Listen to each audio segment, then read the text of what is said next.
Kandidatja e Partisë Socialiste për kryetare në Bashkinë e Vlorës Brunilda Mersini bashkë me Ministrin e Mbrojtjes, njërazi deputeti Vlorës Piro Vëngun, vizituan një prej bizneseve që operon në rajonin numër 5, një nga historitë më të suksesshme të sipërmarrjes vlonjate, me mbi 20 vite përvojë në prodhim dhe eksportin e xhamit.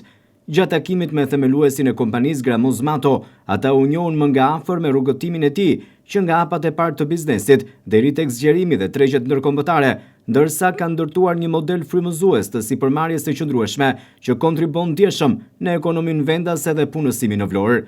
Në bashkëpunimin me përfaqësues të këtij biznesi, kandidatja Mersini theksoi se do të ketë gjithmonë në fokus mbështetjen e sipërmarrjes lokale, nxitjen e inovacionit dhe krijimin e kushteve që bizneset të rriten e të zhvillohen në një ambient të favorshëm.